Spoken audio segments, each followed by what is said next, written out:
Today we're gonna make a sticky marmalade glazed chicken lollipop, and it's with a very simple glaze of marmalade, some pommery mustard, soy sauce, nothing complicated. And while they're barbecuing, we'll throw the potatoes in the oven, and in 35 to 45 minutes, you have dinner. So we have chicken drums with skin, and we're just gonna cut along the cartilage and pull them down. So you're gonna need fairly sharp kitchen shears, and all you're gonna do is do one quick snip so you can get in, and then stick your scissors straight down as tight to the bone as you can and just go all around.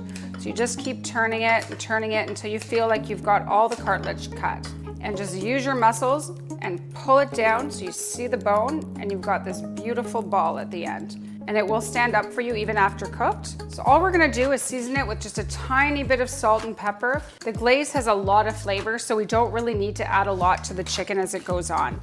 The potatoes are very easy. We just have a basic baking potato. If you have a preference, you love yellow fleshed, or you want to use little tiny mini potatoes, feel free to use anything you want. And we want to create little cubes because they'll cook evenly if they're all equal sized. So just pull out your cookie sheet.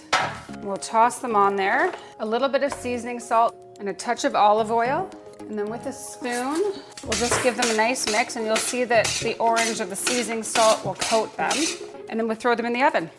So the only thing I need to chop for the sauce is the garlic and the ginger. So we'll just smash the garlic and just do a nice chop, as fine as you can. And then the ginger, you can either use a grater or you can slice it and chop it. This is a really nice fresh one, so it'll slice through really easily.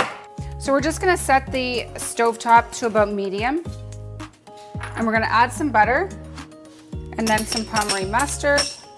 Doesn't really matter what order you put it in. It's all just gonna melt in together. We've got some nice orange marmalade, some honey, a little bit of cayenne pepper, soy sauce, or garlic and ginger, and then a splash of tequila. Now we're just going to add our sugar snap peas to our crispy potatoes. We're just gonna put them in for another about 10 minutes just to cook the peas. Toss them a bit together. 10 minutes in the oven while we start getting the glaze on the chicken. We're outside of the barbecue now. What we're gonna do is set one side of the barbecue to medium high, and we're gonna cook for about 10 to 12 minutes on that side. And the other side of the barbecue we actually don't have on. So we'll move the chicken over to that side for indirect cooking. It'll allow the chicken to completely cook through without burning the outside, because we have this beautiful skin on it. We want it crispy, but we don't want it burnt.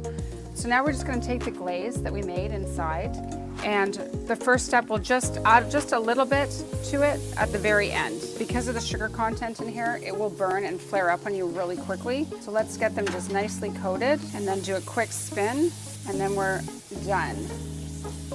So the last thing we're gonna do is pull out our crispy potatoes and sugar snap peas, and then we have everything we need to plate this. Gently put all of our potatoes and sugar snap peas sort of in the center of our oranges. Take our little lollipops and we'll just stick them as much as we can down into our potatoes and our sugar snap peas. And it looks nice if they're upright as opposed to laying down. Add a little more drizzle over top, a few green onions, and just sprinkle a few sesame seeds. And the perfect meal. Easy to make at the end of a long day, and it's very kid-friendly. Everything in here is sweet and sticky and crispy. And you're set. Enjoy.